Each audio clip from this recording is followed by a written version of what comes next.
Hi, Chris Newman, Truth and Consequences. We're going to do an election special, since this is the time of the American election. What is at stake? The view we are going to take will be very different than anything you've heard, because we are using the model from Genesis to explain the goings on and the relationships happening within America. Most folk tend to go to the book of Revelation at the end of the Bible and try and match people up with the dream images of John of Patmos's visions. We're going right back to Genesis and settling in at primal archetypal images, and I will show you how that works. And I believe that model gives us a better, deeper, more realistic insight into what is at stake. In essence, the USA symbolizes all of humankind, but it is inside the labyrinth, inside the fallen world. So all of humankind means that representatives of all the various groups of people have somehow congregated within America in some way or another. And America is ostensibly a Christian nation founded on Christian principles. Therefore, we use a biblical-based model to explain what's the situation.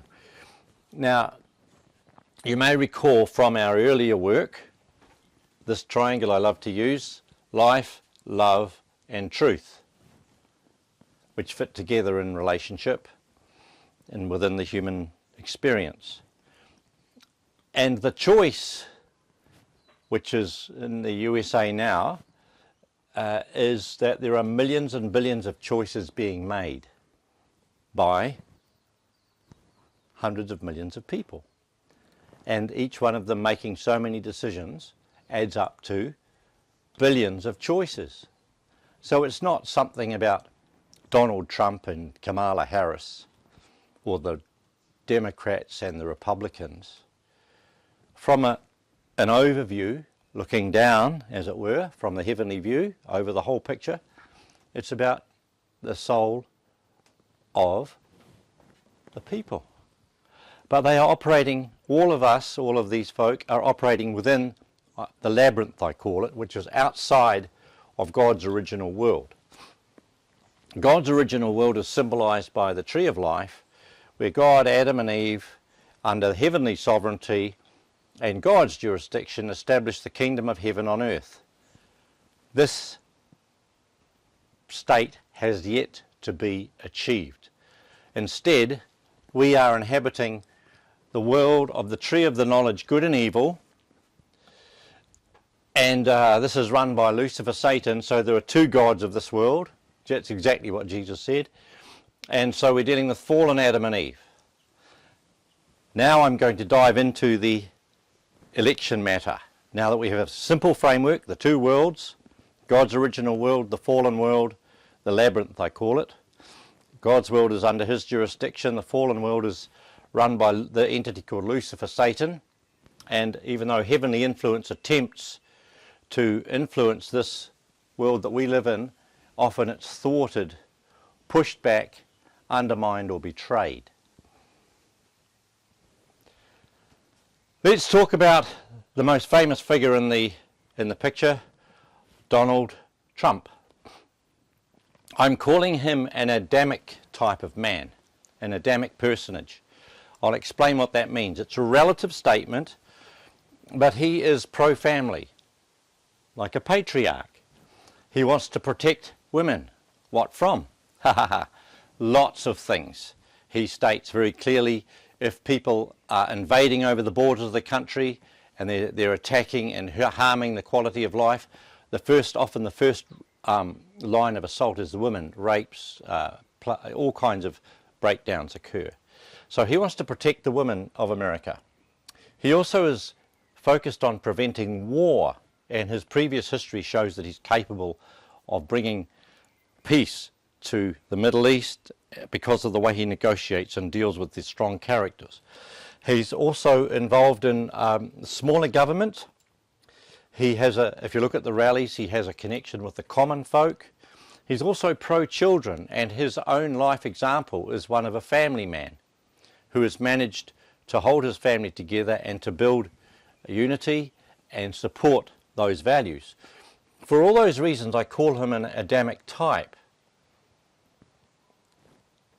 And I think that in terms of life, love and truth, he is leaning towards the heavenly way. Now let's look at what's been going on with those who oppose or challenge his bid for presidency. Now there have been 3 of these episodes. The first one with Hillary Clinton, the second with Joe Biden, and the third with Kamala Harris, which is the one we're experiencing right now. If we look at the background of these 3 characters, we'll find a person called Obama, who was a previous president, somehow hovering in the background, working the system, working all the angles to undermine or destroy the candidacy and election campaign of Donald Trump. So if Donald is an Adamic type, this Obama is an anti-Adamic type, which is the Lucifer Satan entity, which is so invested in destroying the rise of Adam. So in the model I'm using, the first run with Hillary Clinton, I see that she was more involved with listening to the satanic approach. She is anti-family. It takes a village to raise a child. That's her book. She is anti-life, abortion, mass migration, human trafficking. She's also anti-truth. Her proposals were anti-constitution, pro-power at any cost, and anti-Christian. Also, she was pro-free sex and in many ways anti-family in her policies and approach.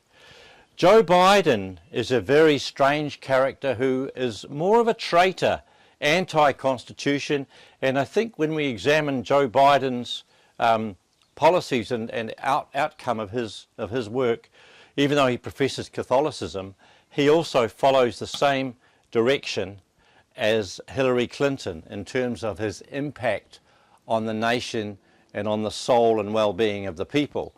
And I stick in the mass migration as anti-life because mass migration brings human trafficking and a whole host of other undesirable outcomes as the migration is used by America's enemies to penetrate deeper into the nation.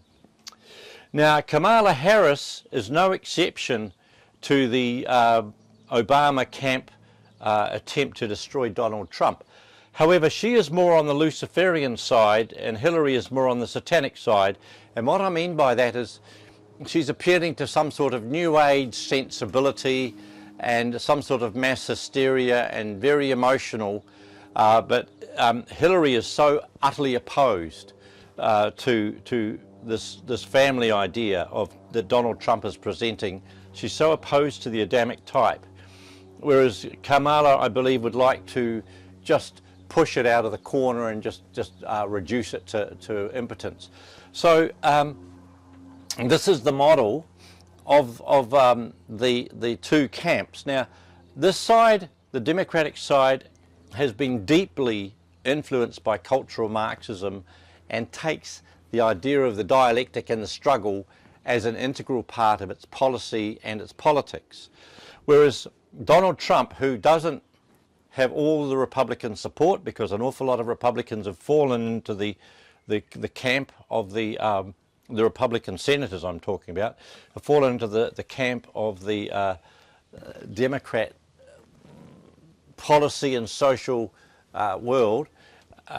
He's in a way standing alone, but now, because this is his 3rd time through the whole operation, he's starting to attract and draw to him other Adamic type characters like Elon Musk, Joe Rogan, and similar strong, good-hearted men, and also women who recognise the value of a good men like Megan Kelly, Tulsi Gabbard and so on. So you can see this is more leaning on the heavenly side, the Adamic type, and the elements that go with it are quite distinct from the ideals of the Obama style campaigning and vision for America. So what I've done here is given you an election special. The choice, millions and billions of these choices are expressed through the votes, but they're expressed in many other ways. Now, should this energy be thwarted for the third time, not just what I mean by energy is the impulse of heart of the American people, be thwarted a third time, there can be real historical consequences. I don't want to prophesy about that, but I would be very concerned that there would be, because of the choices that have been made, that there would be a very strong push to restore the Constitution, to take the power away from the manipulators and traitors, and to revalidate the heart, the Christian heart of America, which has been so severely assaulted and undermined. This is my brief election special. What is at stake is the soul of the nation, but more interestingly, it's because it represents all of humankind, because America, standing as the representative of all the nations, is in a position of responsibility, and the outcomes of this election, of this, not just the election, but the whole impetus to redirect America's history back to the very principles upon which it was founded, is the responsibility of the Adamic type, is the responsibility of a strong male, a strong masculine leader who has all these other qualities of family, protect women, stop war, bring smaller government, respect the common folk, and especially be pro-children. I think this is a very simple but clear overview. Working base is the family and the story of Genesis, and that in itself encompasses all the positions which we see at play in front of us. And I really do hope for the best outcome for humanity at this time. Thank you, Chris Newman.